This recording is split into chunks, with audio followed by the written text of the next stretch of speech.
Welcome, Altheris. It's you. wonderful to be with you again, and we're looking forward to hearing the universal perspective about happiness. So perhaps we could start by asking you to describe happiness and explain the process we as listeners can take to realise a state of happiness. Happiness itself is that emotional state where there is a lack of judgment. Judgment, when you bring that into the nature of your being or the nature of your way of thinking in the world, creates a cover. What is important for all human beings to understand is that they are resonating without judgment at the vibrational frequency of happiness. They are that state. Of course, we have said previously that you are the state of love, but love and happiness is the same. It is about the consciousness of the emotion that is being portrayed or being understood within the nature of what it is you are participating in. So when you are not judging yourself as to whether you are doing brilliantly or whether you are doing badly, you are simply noticing, you are simply conscious of being in an experience. And it is the consciousness or the understanding of being in the experience which is happiness, which is love. It is the vibrational frequency of being. It's the vibrational frequency of presence, the understanding or the observer presence looking at the experience without judgment. And it is from that particular aspect that all human beings come from. It is only when they enter into an experience that they are perhaps attached to a particular outcome of the experience, or that they are looking to achieve something in relation to perhaps a relationship or perhaps a career goal or something like that. But they are attached or they are addicted to that which is what they desire. And they, of course, can recognize perhaps at some level that it is purely ego that is creating that experience. But when they are requiring a particular outcome, then that is when happiness itself becomes covered. So remove judgment from that which is your perception, or remove judgment from that which is the experience you have created from your own magnetic or polarity attraction. Remove the judgment, and then happiness is the state that you will find yourself in, because you naturally drop back in. Although that is a misnomer, you do not drop into happiness because you are happiness itself. But what occurs is that judgment lifts to reveal happiness as your true state of being. So it sounds from what you say that human beings have many, many layers that are almost hiding themselves from their true essence, which is this state of happiness that you describe.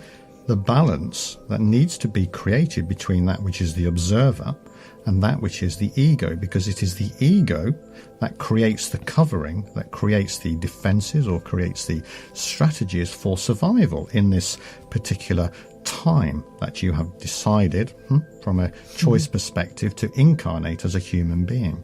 And it is ego that keeps you safe. But it is ego itself that creates the covers from that which is the natural way that you are, the truth of what you are, being love and happiness. So when you understand that, then you are able to come from that position more and more, rather than be deflected from that position into the position of ego and the way that ego desires the outcome of the experience to occur.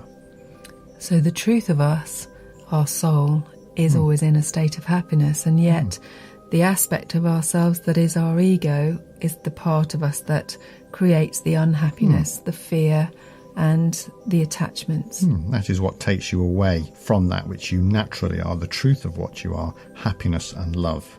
We have a great teacher at the moment, Byron Katie, who has written many books, but one has the title Loving What Is. That seems to sum up what you're saying in a way, is just allow and accept everything that it is, without the judgment, without the attachment and without the expectations. Well, that is right, because it is not ego that is loving what is. It is the observer. Of course, we have said many times previously that the observer itself is consciousness. There is only one observer, there is only one consciousness, but sees itself, sees life that it creates through the filter of that which is your physical body and that which is the story of ego. So what occurs is that ego does not know what love is, because it is part of love, does not know the totality of love. Love is the observer, love is consciousness, as is happiness is the observer. Happiness is consciousness, and there needs to be a differentiation between the observer and the ego and the way that each of those energies exist in this particular world. So how, on a practical basis, could a person who's feeling unhappy change their state to return back to their true state of love, happiness, soul? Well, in terms of individual human beings, there are many different experiences that occur within the complexity of their lives that create either a judgment about what is the outcome of a particular thing, we would say experience that they are currently in, or previous experiences that they have had, which we would say build up the nature of the unhappiness, the energy of unhappiness that they now find themselves in. So what is important for each individual human being to return to a state of happiness or love of themselves as the primary relationship is to either simply drop everything in terms of the judgments and the attachments and the addictions that they have towards being in life in a particular way, towards being in relationship in a particular way, towards desiring something to happen for them, and to move back into that which is the observer role. Because in the observer role there is, as we have said, no addiction, no attachment to that which is the outcome.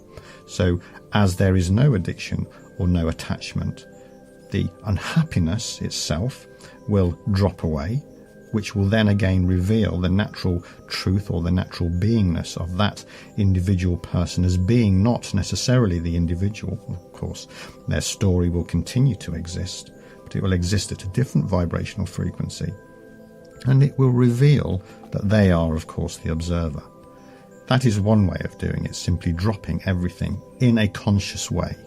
The other aspect, of course, is where they then, perhaps from an analytical perspective, from the mind or from the headspace, is try to work out what it is that is making them unhappy. Try to work out what are the individual experiences that they have moved through, that they have attracted into their lives, so that they can examine the energy of each of those experiences and what it was that they were attached to in each of those experiences on an individual level. So what they can do is move from one experience and sort the energy out there to another experience. So it may be that they have had an issue at work.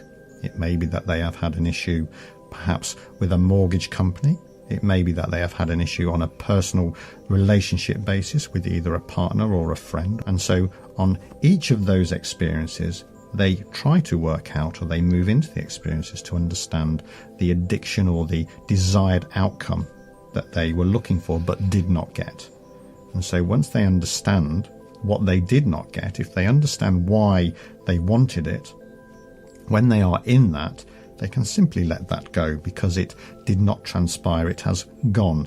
It cannot be what they desired back then in the present moment. It is gone. So there is a release, there is a letting go of that at a conscious level, because what is important to understand is that they still desire that outcome at an unconscious level.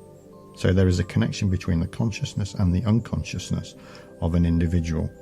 And so once they let the unconscious desire to release itself at a conscious level, sounds a bit complicated, but it is important simply just to be conscious of what your desire was that you did not get, to let that go. And of course, once that goes, the experience itself dissolves, and then what occurs is that the addiction or the attachment is released and happiness again is revealed. Presumably that might take some time to release that consciously, even if you don't know what the unconscious root of the problem is. The very fact that you are making a desire at a conscious level has an impact. That is true. That is important. It is important to understand at a conscious level what it is you were desiring. Even if you, for instance, cannot grasp the full context of it, you always know what it is, in terms of the desired outcome that you are looking to achieve. So once you let go of that which is the desired outcome, then it drops away. So there seems to be a level of needing to accept, allow and trust what will be will be. Well, this is one of the most difficult aspects for human beings to grasp, yes, because they perhaps do not have a full understanding of the nature of the truth of what they are. They rest most of their time, most of their day in the story of who they are, the who rather than the what. So it is important that they grasp that. It's important that they understand the truth. So just a final statement on how a person can maintain a state of happiness on a daily basis. What would you say? First of all, understand that you are, the who of you is the total sum of the experiences that you have created. That is not necessarily the truth, it is an aspect of you, but what you are is a universal energy. And in order to create that place or position that happiness can be revealed, it is simply to understand your approach to life without judgment of what the outcome of anything is. We are not saying do not desire to be happy, do not desire to be in love, do not desire to be in a relationship. You can desire all of those things because they are part of the who of you. But the truth of you is what you are, and what you are is love, what you are is happiness, that vibrational frequency that sees life through the filters of that which is the story, the who of you that you are creating. So simply release yourself from that which is the judgment that the ego brings. Simply watch what occurs in your life without judgment. And of course you will find yourself sometimes in a positive energy, sometimes in a neutral energy, sometimes in a negative energy, but each one of those three is still within the energy of love and happiness because you are simply observing what is occurring. Thank you. I think it would be good for us to go into that in a bit more detail in the next recording. I'm happy for that. Thank you, Altheris.